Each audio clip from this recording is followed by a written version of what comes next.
संकल्प। मुझे याद है कि जब भी चुनाव अपने होते हैं तो हम लोग घोषणा पत्र लिखते हैं।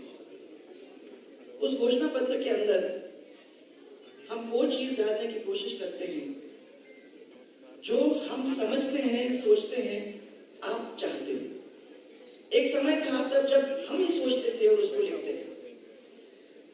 पिछले चुनावों में हम लोगों ने कोशिश की कि आपके बीच में हम जाएंगे, आपके इलाके में हमारे मौजूद कार्यकर्ताओं के साथ हम बैठेंगे और उन कार्यकर्ताओं के साथ बैठकर उनसे पूछेंगे कि इस क्षेत्र के अंदर कौन सी चीज है जिस चीज को अगर हम घोषणा पत्र में डालते हैं, 5 साल सरकार हमको मिलती है, तो उस 5 साल के अंदर कौन सी चीज है जो आप चाहते हो हम कंप्लीट कर सकें। तो मुझे याद है जब हनुमानगढ़ जाने का हुआ तो सबने मेरे को खेत पे ले जाके बताया, ये देखो पानी, सब दूर पानी बह रहा है, हम लोग खेती कर नहीं पा रहे हैं, ये खरा पानी है और इसकी वजह से कई हजारों बीघा हमारी बिगड़ चुकी है। सेम कहते हैं इसको, और इस सेम से हमारे को छुटकारा चाहिए, इसकी मदद आप कर पाएंगे। मुझे याद है कि उसको हम लोगों ने अपने घोषणा पत्र के अंदर डालने का काम किया और आप लोग हनुमानगढ़ के जो भी यहाँ बैठे हुए हैं, आप लोग जानते हो कि हम लोगों ने उसको स्टडी करने के लिए, और जब सरकार अपनी बनी तो करोड़ रुपए वहां लगाकर उस सेम की बीमारी को ठीक करने का काम किया। इसी तरीके से आपके जगह जगह पे हम गए और जहां जहां लोगों ने कहा, जैसे हमारे ईस्टर्न राजस्थान की तरफ जब हम गए, ये तो पूरी कहानी थी सब पूरे डिविजन्स के अंदर, परंतु जब ईस्टर्न राजस्थान में गए तो ईस्टर्न राजस्थान वालों ने कहा कि हमारे यहाँ तो बिजली की बहुत हालत खराब है। ऐसा इलाका है जहां रोड भी नहीं बने, जहां इतने सालों से कोई आता भी नहीं है देखने को। ये मानते हैं कि एक ऐसा इलाका है जहां हमको किसी चिंता करने की जरूरत ही नहीं है। यहाँ अगर आप रोड बना दो, यहाँ अगर बिजली दे दो, यहाँ अगर पानी दे दो, तो पहली बार ऐसा होगा। और ये क्षेत्र आपका ऋणी ही नहीं, ये क्षेत्र फिर आपका अपने आप को अपना आपका परिवार जैसे मानेंगे। यहाँ वो भी बैठे होंगे। मुझे याद है कि सपोटरा के अंदर मुझे कहा कि रोड क्यों बना रहे हो। मैंने कहा सपोटरा के लोग जुड़ेंगे कैसे जब आपने मांग की है, और अगर हमने वहां रोड बना दिया तो कल वहां के लोग भी तो सोचेंगे कि कोई और है जो हमारे बारे में सोचता है। यहाँ खाली बदमाशी करने के लिए एमएलए नहीं बनता, यहाँ काम करने के लिए भी एमएलए बनता है। सपोटरा का रोड बना, गंगापुर से निकला पानी, हम लोगों ने कोशिश की बामनवास तक वहां पहुंचाया, आके वहां बावली में पहुंचा जहाँ बावली में था ही नहीं पानी इतने सालों से। बहुत सारे इलाकों के अंदर पानी जब पहुंचा तो लोगों ने कहा कि वाकई में भारतीय जनता पार्टी ने जो उसके अंदर लिखा था वो करके हमको दिया। वादे बहुत आसान होते हैं भाइयों करने में। तो जब कांग्रेस वालों से जब हम मिला करते थे, कई सालों की बात है, तो मेरे को ये कहते थे कि आप लोग क्यों इस चीज में फंसते हो, सच बोलने की जरूरत थोड़ी है। राजनीति तो ऐसी है जिसमें 2-4 झूठ बोल देने चाहिए, और 2-4 झूठ बोलने के बाद जब सरकार अपनी आ जाती है उसके बाद देखा जाएगा क्या होता है। हमने तो हमेशा उनको कहा कि जो हम कहते हैं उसको हम करके दिखाएंगे, हमारी आदत नहीं है ये बात। और आप लोग सब अच्छी तरह से जानते हो कि जब हमने आपको उस समय कहा कि हम बिजली लाके आपको देंगे, तो पहली दफा राजस्थान के अंदर बिजली का डिवीजन हुआ और घरेलू बिजली 22 घंटे तक लोगों को अपने घर के अंदर मिला। वो क्यों मिला? वो इसलिए मिला क्योंकि हमने अपनी माताएं बहनों की आवाज को सुना था। और कहती थी कि ये तो 3 फेज बिजली के अंदर जो जुड़ा हुआ है, उसकी वजह से जब बिजली ऑफ हो जाती है तो बच्चों की पढ़ाई का टाइम होता है, वो पढ़ नहीं सकते।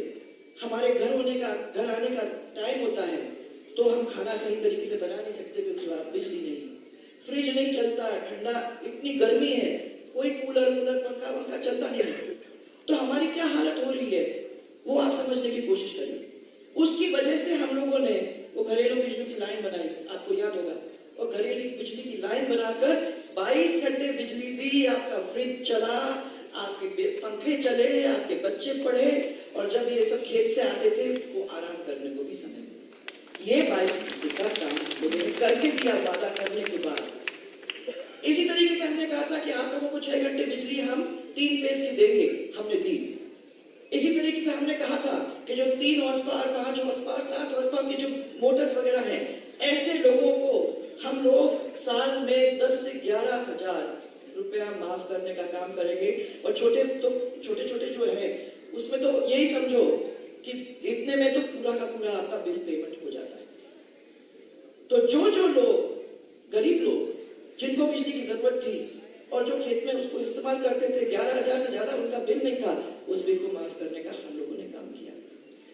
फिर मेरे पास, मुझे याद है जब हम लोगों को लिख रहे थे घोषणा पत्र, उस समय जब बात कर रहे थे आप लोगों से, तो सब लोगों का कहना था कर्जा माफ। याद है? कर्जा माफ।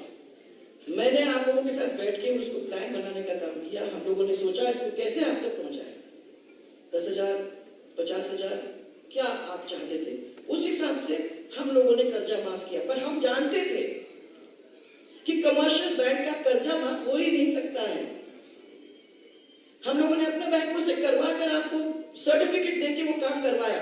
ये जब आए तो सबसे पहले आप लोग बोले कितने, 1, 2, 3, 4, 5, 6, 7, 8, 9, 10 दिन के अंदर आपका कर्जा माफ हो जाएगा। हम भी जानते थे और मुझे लगता है कि आप में से भी बहुत सारे लोग जानते थे कि हो ही नहीं सकता। संपूर्ण कर्जा कैसे माफ हो सकता है सेंट्रल बैंक का, और जो आपके जो कमर्शियल बैंक्स हैं उनके कर्जे माफ कैसे होंगे भाई? किसी ने सोचा? बाद में जब सब हो गया तब जब मैं उनके पास गई, मैंने कहा क्या? उन्होंने कहा साहब आपका तो कर्जा माफ हो गया था, सोचा हो सकता है। ऐसे मत सोचो, इसके बारे में बहुत गहन चिंतन करने की जरूरत है, क्योंकि जो काम हो ही नहीं सकता वो कर ही नहीं सकते। परंतु क्या हुआ कि विकास का काम रुक गया।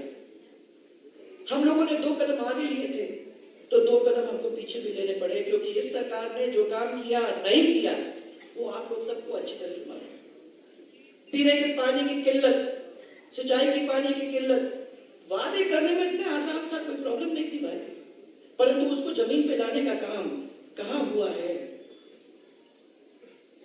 रेवड़ी बांटने का काम, मैं शब्द नहीं इस्तेमाल करती, रेवड़ी छोड़ो। वादे जो किए हैं इतने सारे आपके सामने किए हैं, हम तो टेलीफोन भी बांट रहे हैं, पैसे भी कर रहे हैं, सब कुछ कर रहे हैं, पर तो किसने सोचा कि राजस्थान के पूरे खजाने को खत्म करने का काम इस तरीके से कर रहे हैं कि सरकार अगर उनकी वापस आ जाती तो वो खुद ही मुसीबत में होंगे, और नहीं होगा तो ये ओपीएस, ये सब चीज जो उन्होंने वादे किए हैं वो किसी को मिलेगा कि नहीं मिलेगा ये मुझे नहीं मालूम। उनको क्या मतलब है? उनको तो मतलब इतना ही है कि बोल दो, कुछ भी बोल दो, अपने को तो जीत के वापस आना है, फिर उसके बाद देखा जाए। ये भारतीय जनता पार्टी ने कभी नहीं किया। जो बांध बने हैं वो आपसे पूछ के बनवाए, जहां पानी ले गए थे वो आप लोगों से पूछ के किया, जहां छोटे इंडस्ट्रीज की मुसीबतें थी जैसे सरसों वालों की थी, उन सब की छोटी छोटी समस्याओं को बैठ के आपके साथ उनको सुलझाने का काम हम लोगों ने किया।